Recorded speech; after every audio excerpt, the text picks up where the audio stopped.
Hello, I'm Henry Keane. We are UATV English. We are online to give you the Ukrainian perspective of reality of war. Watch in the episode. Ukraine withdraws from the Ottawa Convention and receives drone support from Germany and France. Explosions in Crimea, new Russian casualties. Ukrainian defense forces work hard in Liman district to turn Russian equipment into scrap. Please comment and subscribe to our channel while watching it. By doing so, you help us to fight off Russian criminal aggression. And welcome to the news pulse. Ukraine's withdrawal from the Ottawa Convention is a clear signal to all partners along the Russian Federation's borders. This was said by President Volodymyr Zelensky in his evening address the day before. Zelensky emphasized that anti-personnel mines often have simply no alternative for defense. Russia has never been a party to this convention and uses anti-personnel mines very cynically, and not only now, in the war against Ukraine. This is the signature style of Russian murderers, to destroy life by all means at their disposal. Chemical weapons, ballistic missiles, including medium-ranged, as well as different types of mines, including anti-personnel ones. Unfortunately, yes, of course we see how our neighbors in Europe react to such a threat. We also know about the difficulties of the withdrawal procedure when it is carried out at times of war. Still, we are taking such a political step, thus sending a signal to all our partners on what to focus on. This applies to all countries that are located on the perimeter of Russian borders. Anti-personnel mines are a defense tool that very often simply has no alternative. Ukraine is stepping out of the 1997 Ottawa Convention, indeed, which bans the use, storage or production of anti-personnel mines. President Volodymyr Zelensky signed a decree following a move by the National Security and Defense Council. According to what the president's website states, such a step is needed to protect Ukraine's territory and sovereignty during ongoing Russian aggression. Ukraine's Ministry of Foreign Affairs also confirms the final withdrawal.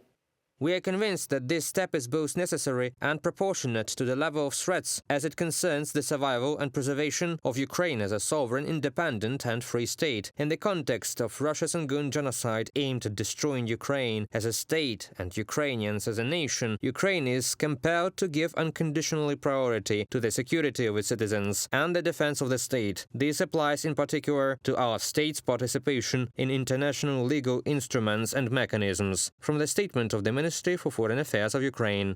The head of the German Foreign Ministry, Johann Wadephul, has arrived to Ukraine. This is high-profile official's first visit to Kyiv since taking office. The visit includes talks with representatives of the Ukrainian government.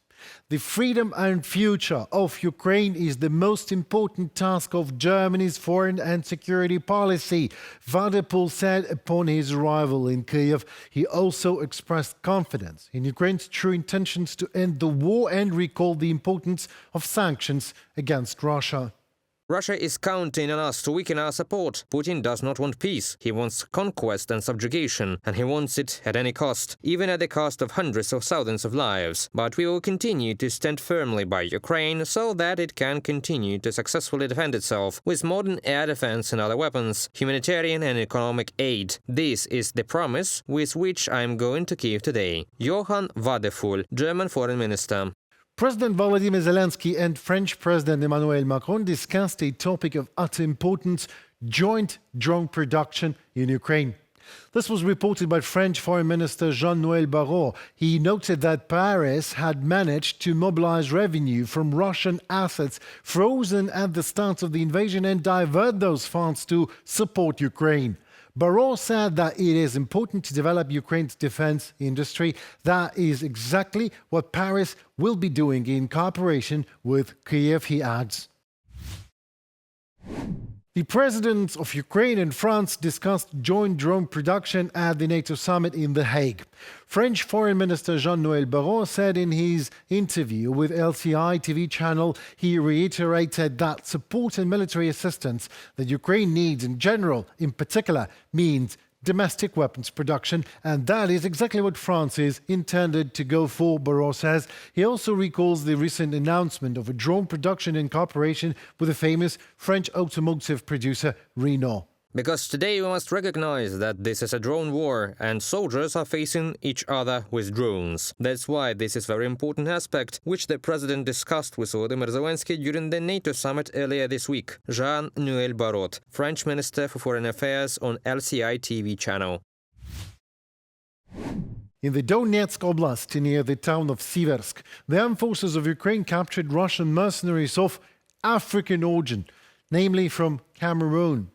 One of the prisoners of war confessed that he was a teacher in Cameroon and then traveled to Russia for medical reasons to have his teeth treated. Another Cameroonian said he was going to work in a factory in Russia, but that his documents and belongings were simply confiscated when he arrived. Worth to remind here that in April, Ukrainian military also captured in the Donetsk region 2 Chinese citizens who were fighting in the ranks of the occupying Russian army. More news from Russia. Loud explosions were heard in the Kursk region of Russia in the early hours of Monday morning, according to local channels. According to these reports, the blasts were particularly loud in the area of Lgov 2 railway station.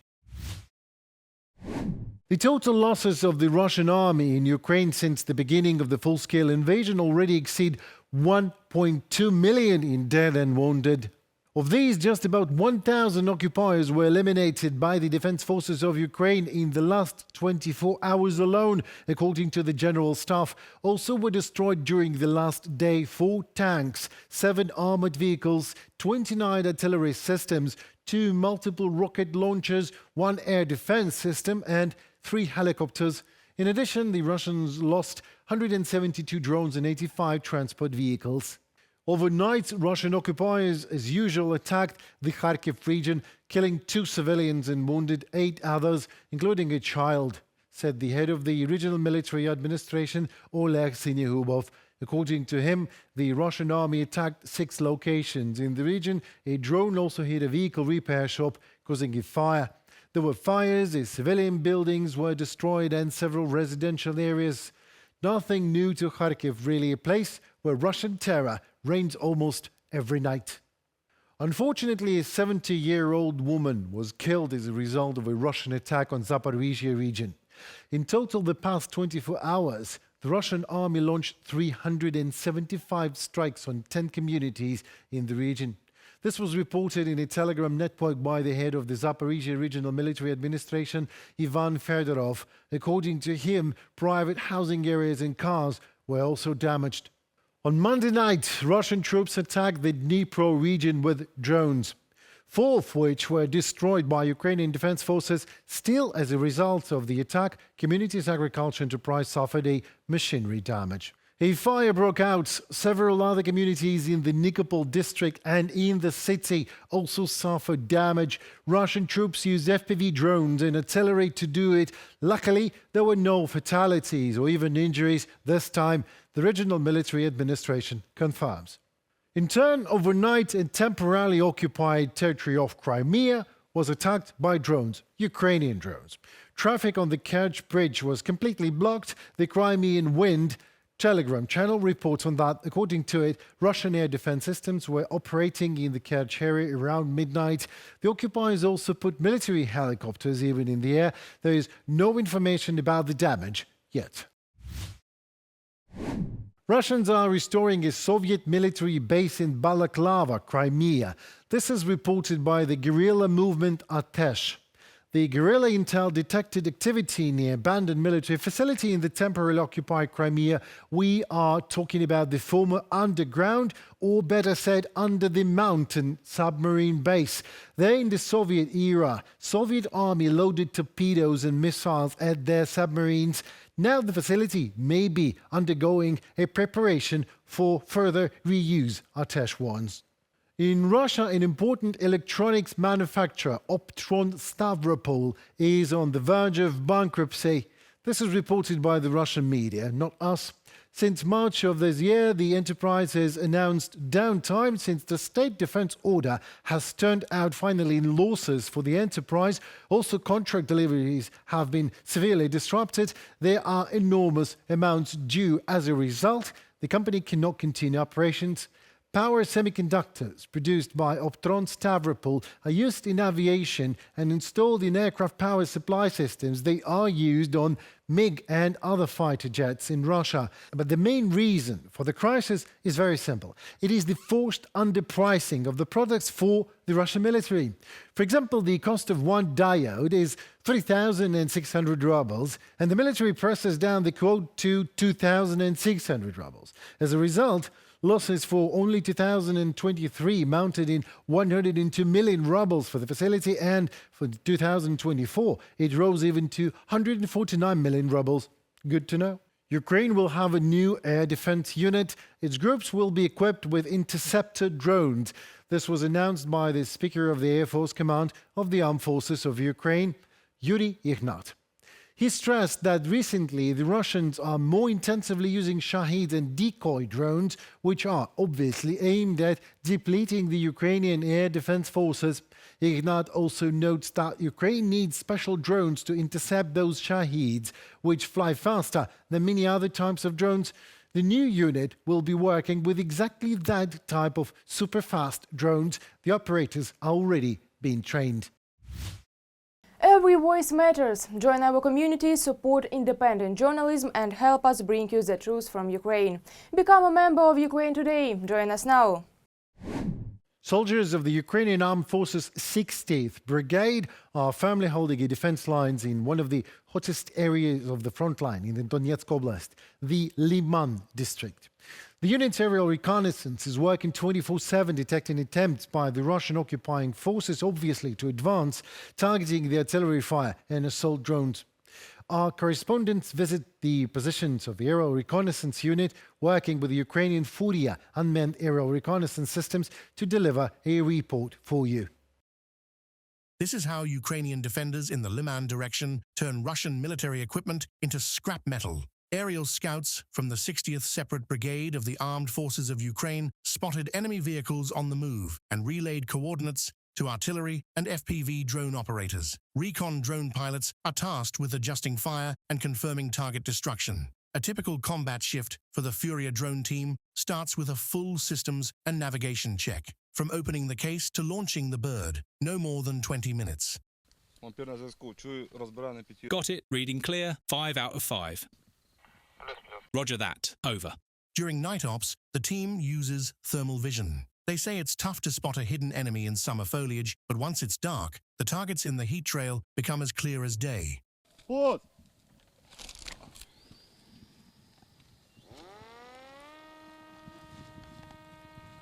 Зараз дивлюся вдалечінь. Watching the distance now, waiting for artillery to fire, scanning. Then we'll fly in and check for infantry and vehicle movements. The Furia crew works in 4-man teams, rotating in pairs. One pilot-operator duo on mission, the other resting. У нас дуже тісна взаємодія з сусідніми підрозділами. We've got tight coordination with neighbouring units. Solid guys, both attached, and our own FPV drone ops from the 60th. Tons of confirmed hits. Thermal tracking picked up Russian assault troops on motorcycles. Strike drones locked on and took them out. Друже, а от... Buddy, those glowing spots, any idea what that is? Vehicles? 3 motorcycles and what looks like a UAZ truck in cover. Eyes on target, moving into position. Copy, we're tracking. Suppression is live. Hit. Oh, that's good. Ой-ой-ой, хорошо. As a result, enemy personnel at the location took significant losses. В основном они передвигаются маленькими группами. They usually move in small groups, motorcycles, bikes, on foot, even lawnmowers sometimes, whatever they can find. Then they gather in some hut or bunker and try to launch an assault. The key to successful operations, say the Ukrainian defenders, is setting up launch sites smartly. Staying hidden is critical. Цей бліндаж теж робили самостійно. We built this dugout ourselves by hand, like for family. Perfect height, fits everyone, picked a good spot, camouflaged. Nobody's finding us here. Safe, hidden, and we made it comfortable. This drone recon crew from the 60th Brigade has been operating in the Liman sector for over a year and a half, all volunteered to defend Ukraine.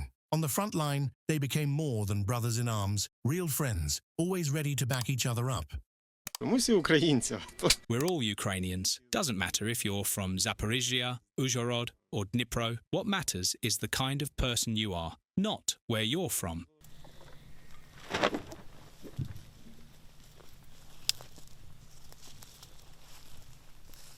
Reported by Oleksiy Baranovsky from Donetsk region, UATV News. Well, that was it for today. My name is Ernie Keane and we are News Pulse at UATV English. We thank you so very much for your presence and for your time and attention. We appreciate that a lot as it helps to make Ukrainian voice to be heard worldwide. Please join the fight for freedom and sovereignty by subscribing to our channel. Hope to see you soon with us. Goodbye.